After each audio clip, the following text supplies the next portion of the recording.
and today's video is for you. We are going to explore Keras with the Functional API, one of the most powerful way to build deep learning models with flexibility and clarity. So let's jump right in. So before we start, let's first discuss what is Keras. Keras is an open source deep learning framework that runs on top of TensorFlow. It's making it easy to prototype and build machine learning models. Keras originally started as a standalone library but is now tightly integrated with TensorFlow. It's known for its user-friendly API and intuitive design. And today we'll focus on the functional API, which allow us to create more complex model like multiple input, and multiple output models. That goes beyond the limitation of a sequential API.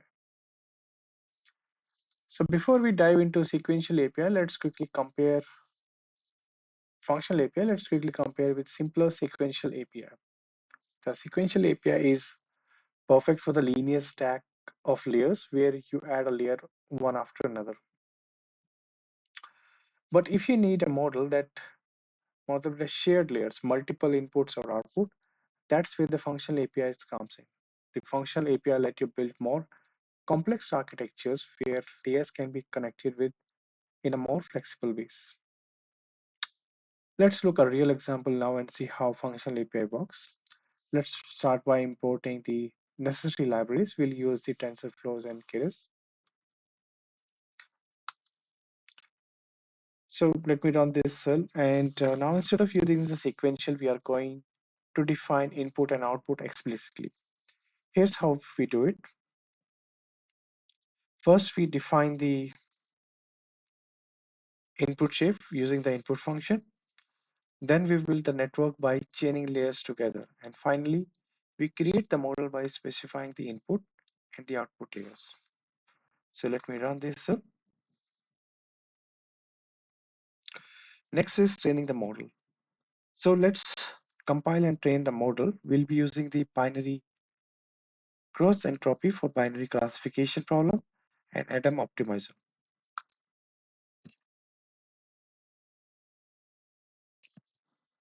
Here we generated random data for sake of demonstration.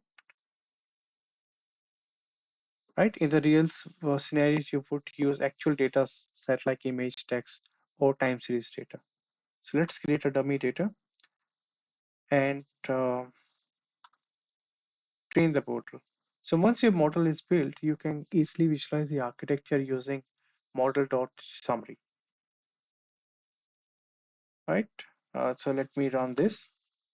So this gives you a summary of layers, their output shapes, and the number of the parameters in the model.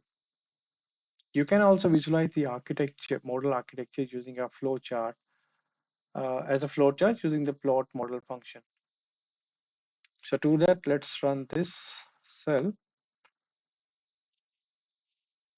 So this gives us the visualization of the same thing, the model architecture by using the plot model function. As you can see, this is how the input layers. This is the dense layer, second dense layer, and the third dense layer.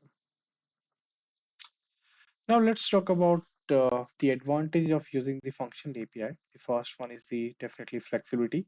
You can create complex architecture like multiple inputs, multiple output models, and models with shared layer. Second is the customizability. It allows for custom connections between layers, enabling you to build any type of architecture. Third, the reusability.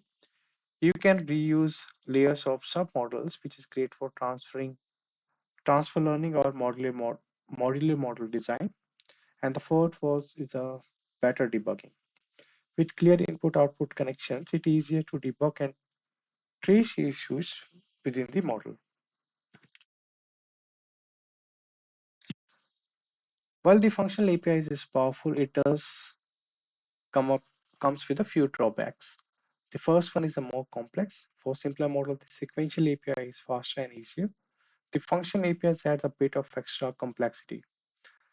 Verbose code, you might need more lines of code, especially when dealing with the complex architectures, which could slow down development times. And the third is the learning curve. It requires a deeper understanding of the model architecture compared to a sequential API. Now let's quickly go over a practical example using MNIST dataset, a famous dataset for handwritten digital classification. So we'll create a simple model for digital classification using the functional API. So let's import the dataset or pre-process the data into creating two variables, the xstream matrix and the xrest. And this is our input layer. So as you can see, we reshaped our input data and then built a simple neural networks to classify the digits. And we use a softmax activation in the output layer because we have a 10 classes. With just few lines of code, let me run this and let's compile the model and let's train our data. And with just few lines of code, we can build a powerful model for real world data set like MNIST, CIFAR, or custom data set.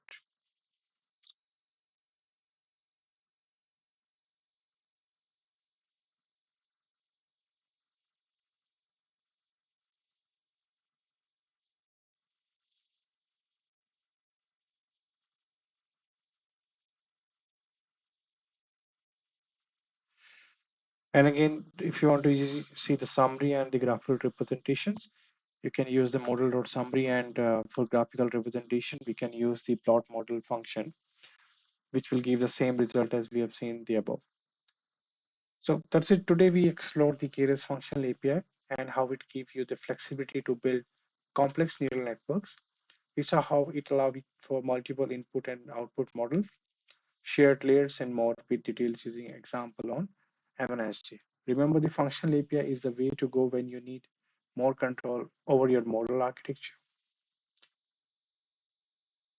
If you found this video, don't forget to like.